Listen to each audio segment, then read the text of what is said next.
महाराजनी जय। लवजी राम महाराजनी जय। करशन राम महाराजनी, घनश्याम राम महाराजनी, भगु राम महाराजनी, आवेला हरिगुरु संतनी जग्या भौमनी। आज લીંબોડા ગામે બેસરભાઈના આંગણે ગુરુવાર રાખવામાં આવેલ છે અને લવજીરામ મહારાજ ઢીકવાળે મુકામેથી બેસર ભગતના ગુરુ અને એમની છત્રછાયામાં થોડુંક બોલવાનું મને કીધું. જોકે મને બહુ બોલતા આવડે નહીં, પણ છતાંય ગુરુ મહારાજની આજ્ઞાનું પાલન કરવા ચોક્કસ જે એમના ગુણ બોલાય બે શબ્દ એ આ ગુરુ મુખેથી બોલશું.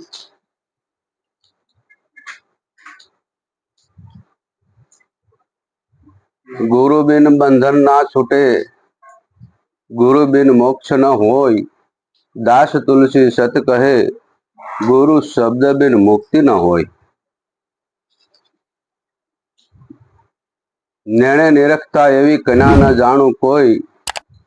દાસ તુલસી સત કહે, લીધું પાત્ર સોનાનું જોઈ. જોકે સદગુરુ મહારાજે ઉપદેશ આપ્યો હોય તો સોનાનું પાત્ર હોય તો એ ઠેરાય, નહીતર રહે એવું નથી. પ્રમોદીને પૂછ્યું, શ્યામા લીધું છે નામ. દાસ તુલસી સત કહે, એવું શું હશે ઠામ. એમ ઉપદેશ ગુરુ મહારાજે આપ્યો છે, પણ લક્ષ્ય ઠામ બરાબર હોય તો એમાં એ ઠેરાય, નકર ઠેરાય એવું નથી. એમ કબીર સાખી મોકલે અને સંત કરજો વિચાર.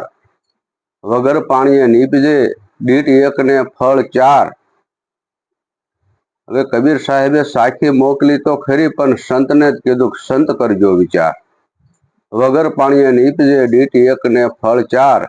એમ મન બુદ્ધિ ચિત્ત ને અહંકાર આ 4 વસ્તુ એવી છે, એમાંય આપણું ચિત્ત ભંડોળ, જેમાં સદગુરુ મહારાજે ઘણું બધું કીધું હોય, ઘણા બધા શબ્દનો અનુભવ કરવાનું કીધું હોય, છતાં એ ચિત્તની અંદર કોઈ મહાપુરુષોના શબ્દ વાણી કંઈ પણ એ ચિત્તમાં ટેપિંગ કરવું હોય તો અનંત ઘણી મહેનત કરવી, ત્યારે એ વસ્તુ એમાં પ્રવેશ કરે છે. પણ એની સામે બીજી વસ્તુ ડિલેટ તો થાય ને, તો જ એ વસ્તુ રહે, નકર રહે નહીં. એક વાણી કોઈ મહાપુરુષે બનાવી હોય, કેટલી મહેનત રાત દિવસ કરી, અને એ વાણી આપણે મૌખિક ચોપડીમાં ક્યાંય જોવું ન પડે અને બોલવું હોય તો એ ચિત્તની અંદર ટેપિંગ કરવામાં ઘણી બધી વાર લાગે છે. એમ સદગુરુ મહારાજના અનેક વારંવાર સત્સંગ સમાગમ સાંભળતા હોવી ત્યારે એ વસ્તુ પ્રવેશ કરે છે, નહીતર થતી નથી. પછી આપણને મનમાં એવો જાગે કે ગુરુ મહારાજ એકની એક વાત કરે છે, એકની એક વાત કરે છે. ના, એકની એક હજારો ફેરું વાતું સાંભળવા હોવા છતાં અહમભાવ અભાવો ન આવવો પડે, તો આપણને એ વસ્તુનો અસર થાય, નહીતર થતો નથી. નકર કે વારંવાર તો આપણે એક ફેરો અખતરો કરી જોઈએ. ગુરુ મહારાજ વારંવાર જો એ બોલતા હોય તો આપણે થોડુંક બોલી જોઈએ. બોલાય છે? ન બોલાય, એક શબ્દ પણ ન બોલાય. કેમ કે ચિત્તમાં પોરવાયો જ નથી. એટલે ચિત્ત ભંડોળ બહુ જબરું કીધું છે મહાપુરુષે, તો જ અને પાકું રિઝલ્ટ છે. મેં અમુક વાણીનો અનુભવ કરવા મહેનત કરું છું, ઘણા વખત વાંચું ઓલું કરું, છતાંય મારું બેટું મોઢે એક શબ્દ ન રહે, વહી જ જાય. આમ વાંચતા જવાનું, અહીંયા જય સિયારામજી ડિલેટ થતું જાય. એમ અમારા ગુરુ મહારાજે એક વાણીની અંદર એમ કીધું, કોણ પુરુષ કોણ નારી, અજબ રચના પ્રભુ તારી. સ્નેહ ભર્યા નેણે નિહાળતા નાદબુદ નો વિસ્તારી. આપણે અત્યારે બધા બેઠા ને, એ એક નાદ અને બુંધના વિસ્તારી છે. બુંધ આપણા પિતાજીનું, એમાંથી આ કાયાનું સર્જન થયેલું. નાદ એટલે ગુરુ મહારાજે એક શબ્દ એવો સંભળાયો છે, આ તો એનો વિસ્તાર બની ગયો છે. નાદ બુંધનો વિસ્તાર એમ કીધું. અને વળે સ્નેહ કેટલો, આ નેણા નિહાળતા અનુભવ થાય કે વાહ વાહ, નહીતર તમે આમ હામું તાકો ને તો આપણને થાય હાલો હાલતા થઈ જઈએ. પાકું પ્રતિબિંબ, પાકું પ્રમાણ. જ્ઞાન જીવન સ્વરૂપમાં અદ્ભુત જ્ઞાન વિચારી, આસન સહિત અસમાનમાં અણુ અણુમાં ભરપૂરી, કોણ પુરુષ કોણ નારી અજબ રચના પ્રભુ તારી. જેમ ભગવાન શ્રી કૃષ્ણે ગીતાજીની અંદર કીધું કે એક પણ વસ્તુ, એક કણ પણ મારી વિના જગ્યા ખાલી નથી, એમ અણુ અણુમાં ભરપૂરી એટલે પાકું પ્રમાણ આપણને સદગુરુ મહારાજે સમજાયું. એટલે નક્કી થયું કે ના, ગુરુ મહારાજ બોલ્યા એ સાચું છે, આમ લખીને ઓલકોર મૂક્યું શ્રી કૃષ્ણ ભગવાનને ગીતાજીમાં તોય સાચું છે. નકર તો પાકું કેમ થાય? આપણને પુરાવા કીધા છે, ગમે ત્યાં ગોતીને પુરાવા લેજો તો તમને અનુભવ થાય છે, નહીતર થાય છે નહીં. એટલે અનુભવ કરવાનું આપણને કહે છે, પણ અનુભવ ક્યારે થાય? સતત આપણી સુરતા, સતત આપણે તન સહિત કોઈ જ્ઞાની પુરુષોનું સમાગમ થાય તો અનુભવ થાય, નહીતર અનુભવ તો પાકું રિઝલ્ટ છે. મેં વસાડા 10 વરા કોક સામેથી ગુરુ મહારાજ બોલે તો બોલું, નગર મેં કોઈ દી ગુરુ મહારાજ બોલ્યો નથી. 10 વરા વસાડા હાવ એટલે હાવ તારે એમ થાય કે ના ના વાત તો થાય. પણ બીજે બધે ઘણું પાકું કરી જોયું, મહેનત કરી જોયું, બધે ભટકે ભટકે પાસ હોવી જોઈએ, પણ પાકું કરી એટલે પાકું કર્યા પછી હવે એ ડર ન રહ્યો ને કે ઓલું આમ કેટલી છે, ઓલું આમ કેટલી છે, એટલે ઠાર કે બીક નીકળે છે. અને બીક કાઢવા જ સદગુરુ મહારાજ આપણને મથે છે કે તમારામાંથી જે ભય છે, બીક છે, એને તમે કાઢો.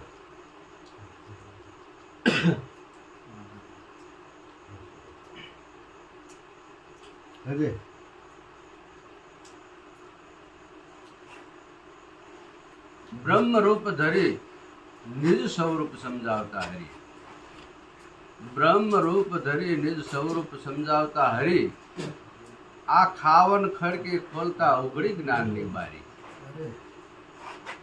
ખાવન ખડકી આપણું આ શરીર રહ્યું ને, આ ખડ કેવું છે. અને ગુરુ મહારાજ જ્યારે આપણને સમજણ આપતા ત્યારે પોતે બ્રહ્મરૂપ ધરેલું હતું.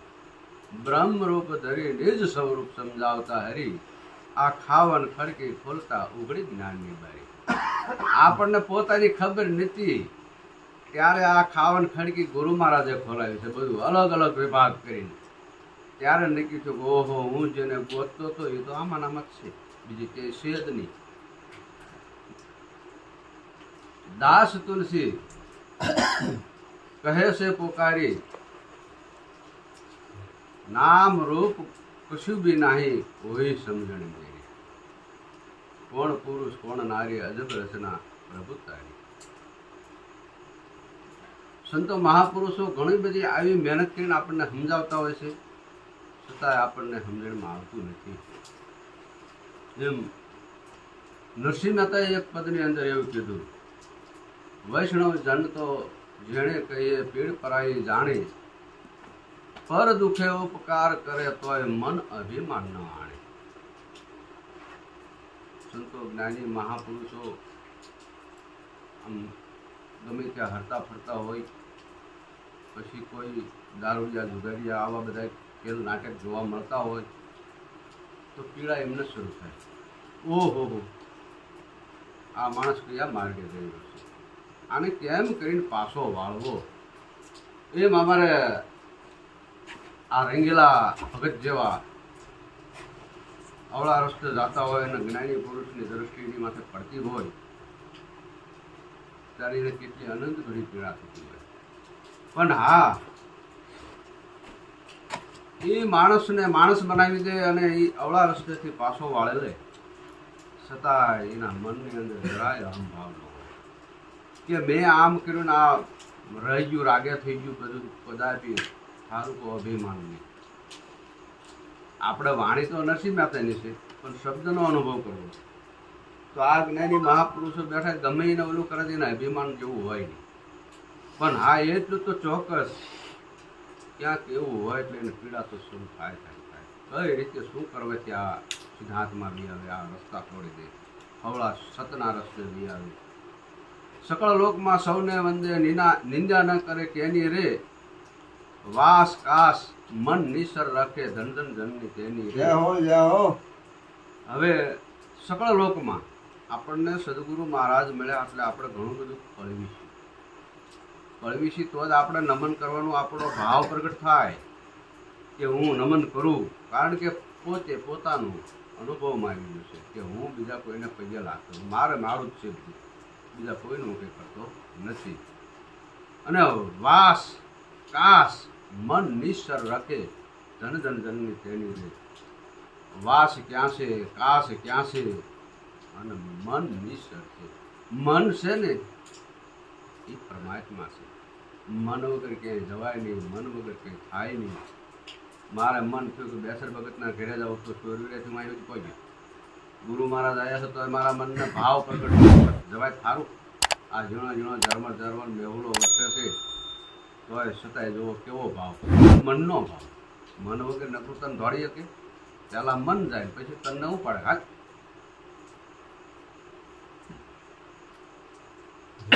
સમદ્રષ્ટિ ને તૃષ્ણા ત્યાગે પરસ્તિ જને માત રે.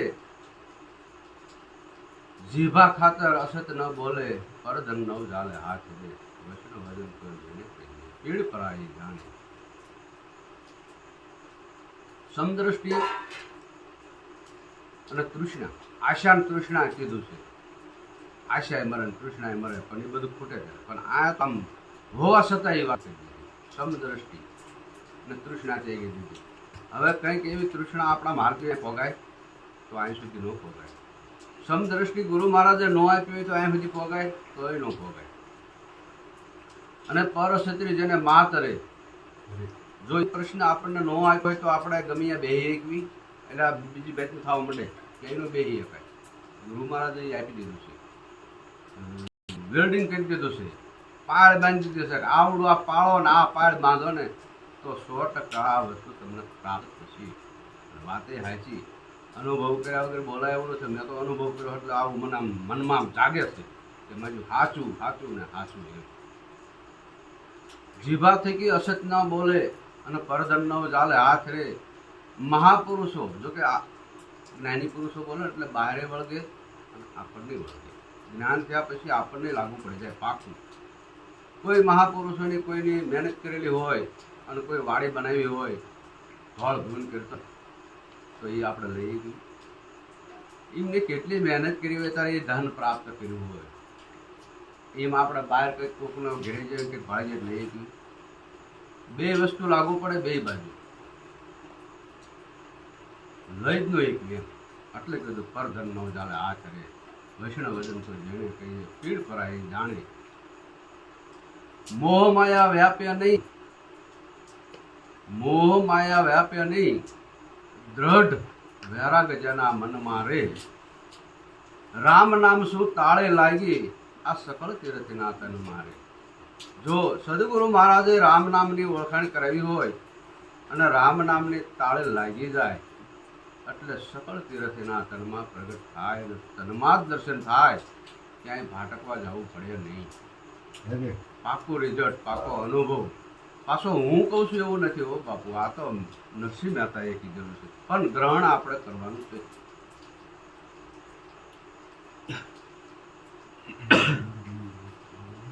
ગ્રહણ આપણે કરશું અને થોડુંક આપણે સદગુરુ મહારાજના સાનિધ્યમાં બોલશું તો જ આપણને હાસે હાસું વાગશે, નકર વાગશે નહીં.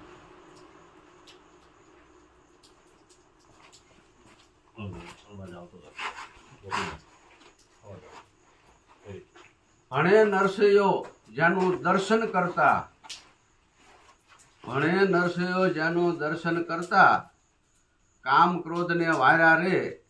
ભણે નરસૈયો જેનું દર્શન કરતા કુળ 71 તાર્યા રે. હવે કુળ 71 તારવાનું નરસિંહ મહેતાએ કીધું. હવે આમ તો આપણે ગણતરી કરવા જઈએ તો 12 માં મતતા હોય, અંકરે મતતા હોય તો આપણે જ નક્કી કરવાનું રહે કે કુળ 71 કેમ તાર્યા છે. સદગુરુ મહારાજે આપણને એકની ઓળખાણ કરાવી છે.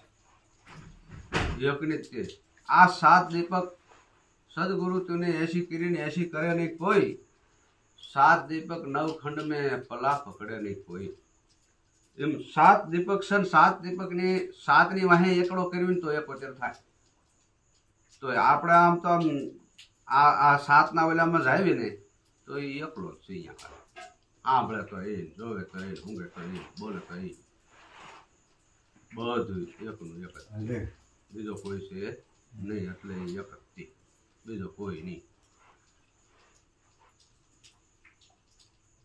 સદગુરુએ દાતડી આપી અને નાનું મોટું ખડ કઢાય દાસરાય સંગ સત કહે આ તો વગર કાંકરે વઢાય બોલો સદગુરુ મહારાજ